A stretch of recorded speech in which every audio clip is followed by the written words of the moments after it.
Inamin ni House Appropriations Committee Acting Chairperson Stella Kimbo na may mga blanco sa BICAM report ng 2025 National. Yan ay ministerial na lamang. Ibig sabihin, calculator activity na lang po. So, lahat po, wala na po silang discretion.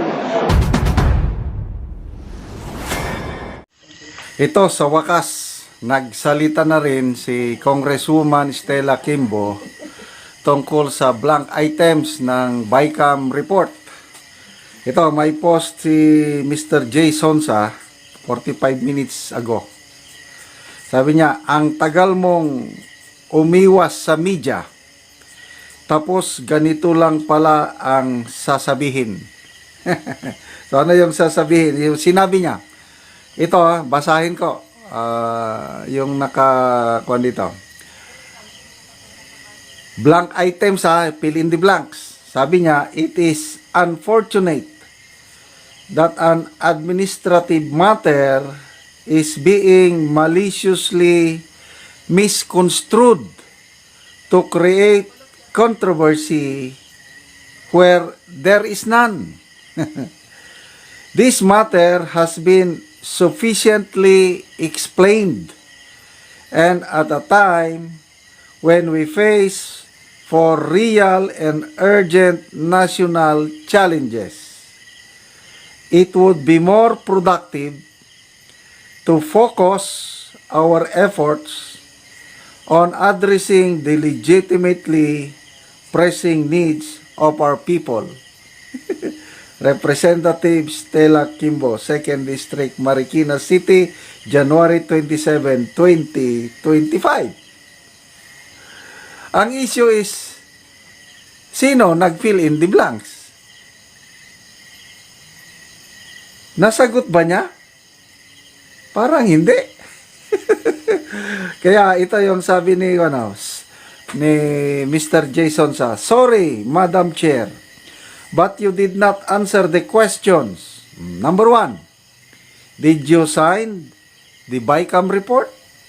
Number 2, who filled in the blanks in the 13 pages consisting of 28 blank spaces? Number 3, where is the enrolled bill or the 2025 General Appropriations Bill? Number 4, where is the signed GAA of 2025? Okay. Sabi niya, ito si Mr. Jason sa pa rin nagsasalita. Madam Chair, hindi maliit na bagay ang BICAM report, ang GAB, ang enrolled bill at ang GAA. Ito ang pambansang budget ng Pilipinas. This is the backbone of our government and public administration. Importante ito para malaman namin kung gaano at paano kami ninanakawan ng mga politiko. Okay? So, basahin ko ulit yung statement ni Congresswoman Kimbo at namnamin natin ano ang ibig niya sabihin dito. It is unfortunate, malungkot daw, that an administrative matter is being maliciously misconstrued to create controversy where there is none. Wala daw problema, walang controversy, maliit na bagay lang dito, administrative matter lang daw ito. Okay? So, this matter has been sufficiently explained. Sinong nag-explain? And at a time when we face for real and urgent national challenges, it would be more productive to focus our efforts on addressing the legitimately pressing needs of our people. Parang sinasabi niya na, maliit na bagay lang ito, huwag niyo nang palakihin. May mas importanteng asikasuhin natin yung mga real challenges ng ating bansa. O ito nga, ang real challenges ng bansa, itong budget. Paano nyo ginawa? Tapos, bakit ang tagal bago nagsalita? Okay?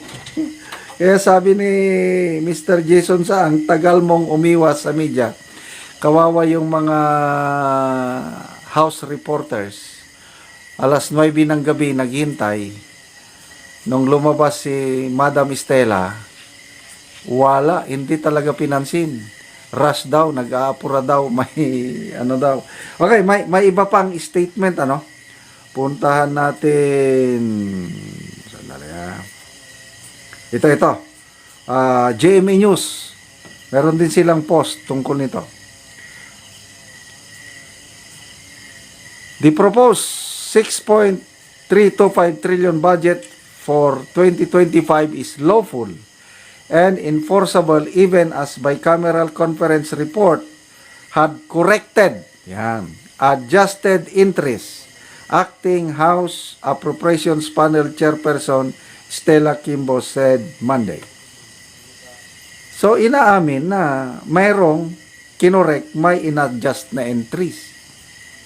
So, ito yung statement ni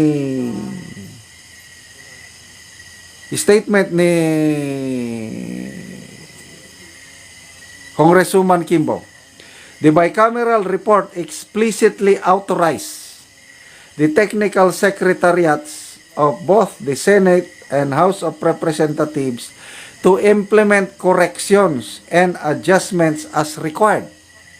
These do not affect the integrity nor the legality of the budget. Ganun ang sabi niya eh. The 2025 General Appropriations Act is lawful, valid, and fully enforceable. The enrolled General Appropriations Bill is complete.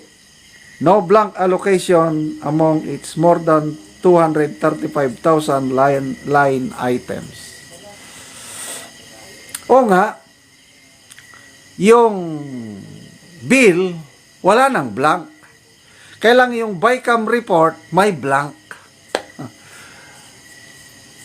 Klaro na may blank. Kinumpirma ni Congressman Manuel, Congresswoman Franz Castro, Congressman Raul Ungab, pati si ex-senator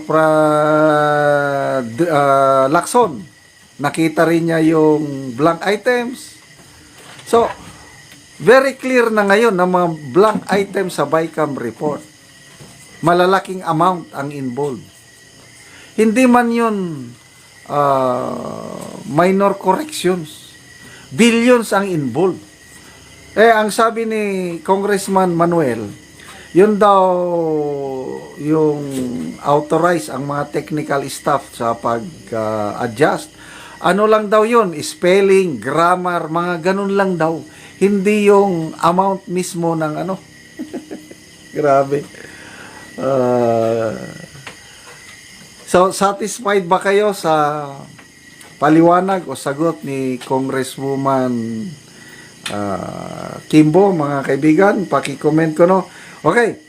Tignan natin itong mga people who reacted, ano?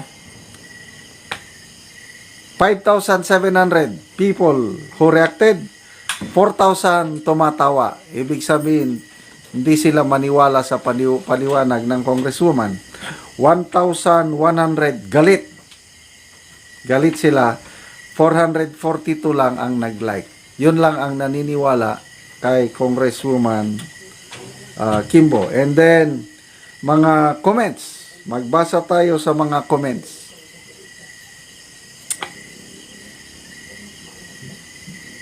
Gilio Pañeras Sedia. The Supreme Court should declare it unconstitutional and file cases against those who filled in the blanks items of the bicameral report. Tama yan. Dapat makasuhan.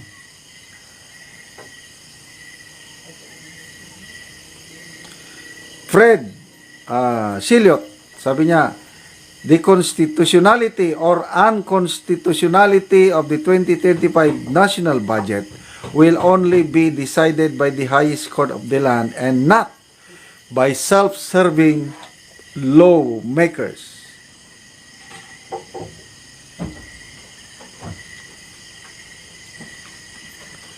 GCM, ito na. The secretariat job is limited to the errors such as the grammatical aspect but not the germane of the law. O yun. Tama si Congressman Manuel, grammatical errors lang or numbering errors, hindi yung amount na i-fill in the blanks. Ramel Padua Ranillo, lying can become a habit, making it easier than telling the truth. Katya Jose, sabi, nganong dugay man ka nitingog ma'am, bakit matagal kayong nagsalita? And why did you leave it blank in the first place? And then authorize the filling of its blanks after it was already signed by both Senate and Congress. Don't you find it odd and questionable? Correct. Royland Badoy. So, do you confirm that there are blank items, Congress, in the BICAM report and those were filled in by technical secretariats, Madam Representative? Anyway, so, Israel, Isaac, Palestine. A slogan competition, my entry. Correction can cause corruption. Oh, ang galing. Correction can cause corruption. Paul, napikit. Sabi niya, there were no corrections. There were blanks. Oh. And who filled in the blanks? Yan ngayon ang hindi nila masagot. Anyway, comment kayo kung satisfied ba kayo sa sagot ng Congresswoman Kimbo. At least nagsalita na siya.